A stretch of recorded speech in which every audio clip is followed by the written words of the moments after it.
Hello students, welcome to part 3 of how to program the video game Cheese Chase using Scratch 2.0. So now what we'll do is we'll create our first enemy in our game, okay? It's going to be a ghost, and the ghost can float through walls. Okay, so let's begin. In the sprites list, let's click on a new sprite, okay? Choose sprite from library. And what we're going to do is we're going to look for ghost. So let's go down and let's find the ghost.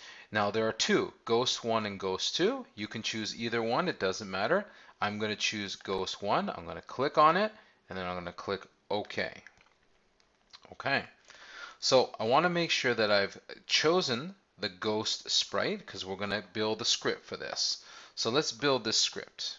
So for the events, let's start with the one we always start with when the green flag is clicked.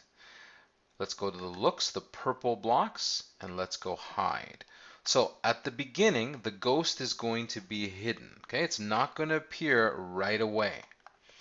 All right, so let's go to motion and let's look for set rotation style. So where is that? That's at the very bottom here. Set rotation style. We're going to grab that block and we're going to snap it into place up here. Set rotation style.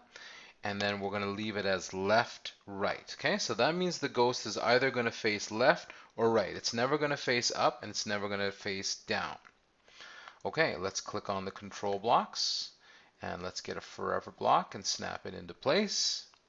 And then we'll go back to motion. And then what we want it to do is we want to point towards the mouse. So the ghost is going to be pretty hard to evade because the ghost is always going to be chasing the mouse.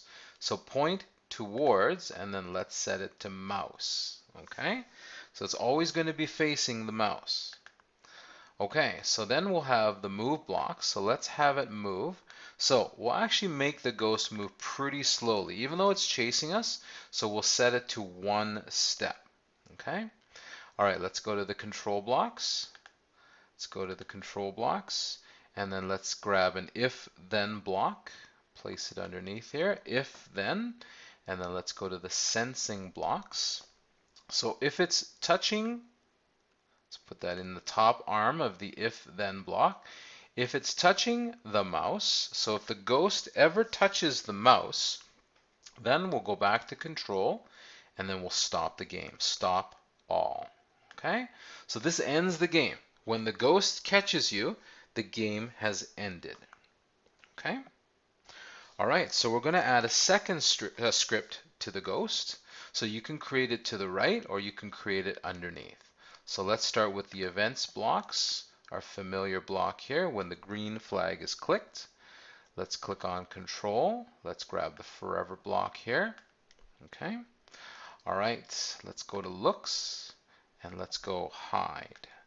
So we're going to forever hide the ghost until, and then we'll go to control, okay, and then we'll have wait 1 second. So we'll place it underneath the hide block. We'll go to the operators block and we'll go pick random.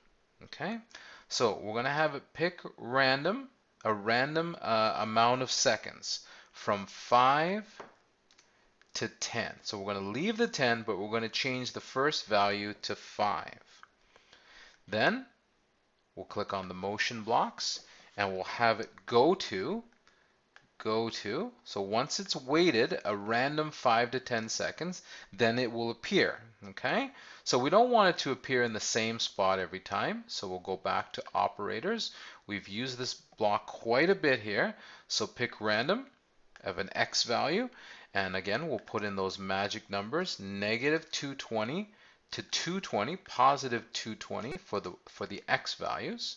And then we'll grab another green pick random block, place it inside the Y values. And the magic numbers for Y are going to be negative 160 to positive 160. Okay. Then we're going to go back to the looks blocks. And then once it's been hidden for a random amount of time, it's going to go to a random position. And then what we want to do is we want the ghost to appear. So show the ghost. Okay. Then we'll go back to control blocks and then we'll have the wait.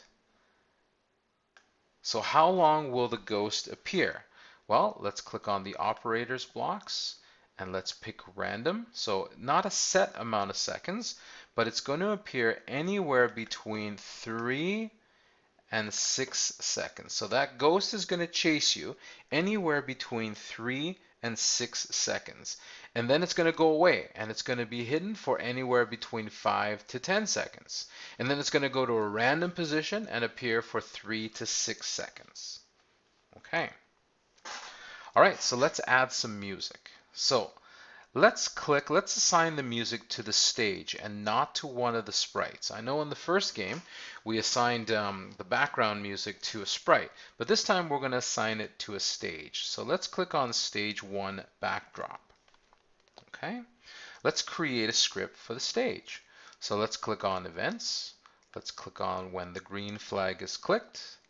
Let's go to the control blocks. Let's go forever. Okay. And then let's go back to sound, and then we'll play sound until done. So let's put that in the forever tab. Now right now the sound that's programmed is pop, but we're going to change that. Okay, so how do we change it? We'll make sure that we're on the stage here. We've got the script that we just built. So from the top, let's click on the sounds tab. Okay, now you can see that the pop has been assigned to it. So let's click on this icon, choose sound from library.